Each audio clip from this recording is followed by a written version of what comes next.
Yes. You stated that we went into Iraq for the wrong reason. But I can remember back a long time because I'm pretty damned old. But in 1951, I was in the military attached to the Marine Corps. We were on the east coast of Camp Lejeune. And we were on a 24-hour alert because the Shah was in difficulty for the first time in Iran. And I don't remember a time when we've ever had peace in the Middle East. And what do you think is the end effect of not stopping Iran from attaining nuclear weapons?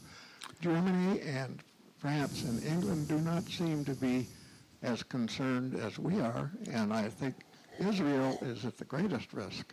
Is there hope of any type for any type of peace at any time in the Middle East?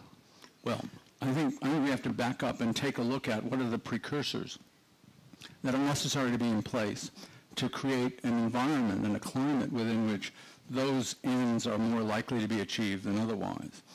One of the things is that we need to be able to rebuild the consensus that we have in the world that makes us umbilically connected to our economic partners as political partners as well. One of the tragedies of the Bush years has been that we have alienated a great many of our potential allies to the point where they do not want to be identified with this administration and its policies. So I think if Obama can create a climate within which, and I think we're seeing evidences at least of the weather changing for the better internationally, where we conduct ourselves in such a way that our potential allies once again become our allies, then I think it will be easier to formulate policy that will encourage Iran and North Korea, and I think we're doing better in North Korea, frankly, than we're doing in Iran, but encourage them to let go of their nuclear potential and come back into the family of nations. I think that the economic situation in Iran is such that the man in the street, while he takes a great deal of pride in being able to say, well, we have the potential to become a nuclear power, if you were to say to him, well, you may have the potential to become a nuclear power, but you're going to be a world pariah in the economic backwater, the chances are they will say, given the choice, I think I would rather have a little less pride in being a nuclear power and a little bit more ability to feed my children, educate them, and give them a life that they can be proud of. So we have to be able to, number one, rebuild our coalition. Number two, have carrots and sticks that are big enough so that the people in Iran, as well as their government, realize that they will be so isolated and so marginalized that they will be outside of the family of nations where they do not want to be. And I think ultimately diplomacy will prevail. I may be wrong, but I have the sense that if you look at what the response in Russia was to Obama's election, it certainly was much warmer than would have been expected if McCain or Bush had been reelected. And not that Bush was running, but I'm saying if the climate change didn't occur. So I think we're seeing a willingness on the part of the other countries of the world who we need to bring under an umbrella of consensus to want to be there if we conduct ourselves in such a way that makes them comfortable. And once we're able to do that, if we are, then I think we will have the moral suasion to be able to go to Iran and other places in the Middle East and be a constructive broker for change in a positive way.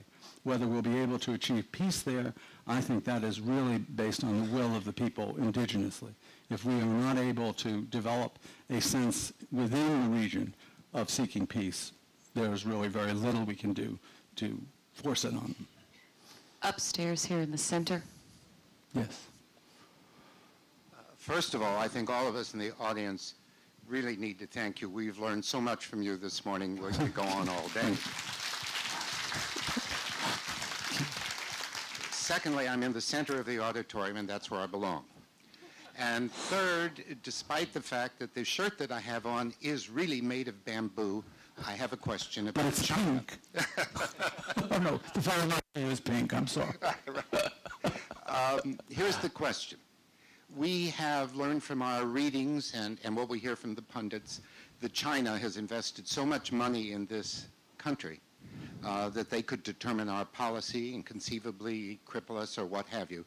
What is your thought process about any lurking problems that may come up during the Obama administration?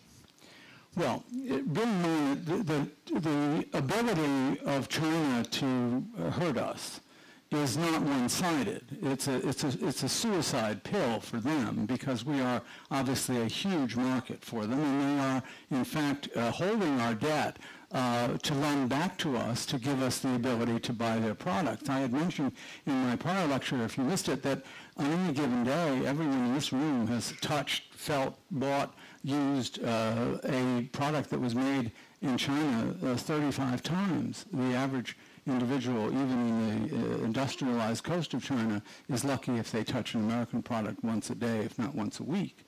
So we need to obviously change the dynamic, one of which, of course, is based upon the false valuation of the yuan against the dollar. They pegged the valuation of the yuan to the dollar and did so, and we allowed them to do it. And when we offered them the most favored nation status and did not require them to float their currency against the rest of the currency of the world, we really signed our economic death warrant, if you will, by giving them the ability to have access to every single market in the world with an inflated currency. And so that's something that unfortunately we are the beneficiaries, if you will, of, and I don't see changing anytime soon.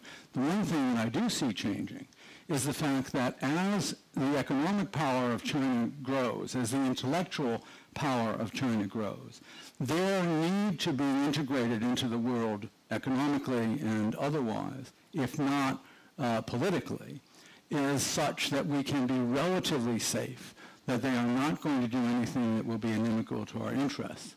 Having said that, they are certainly doing a great many things that could be inimical to our interests in terms of their economic activities throughout the world. They are in Cuba, spending a lot of money there. They are in South and Central America investing our money, if you will. And they are positioning themselves to have a commonwealth, if you will, that will enable their industries and their capacity to produce to find markets that are irrelevant to us or make us irrelevant to them. That is a very serious problem, and we're not doing a heck of a lot to fight it. But I think under Obama, he understands that it's a problem, and he has certainly mentioned it in his book, and I think that understanding it is a step towards solving it.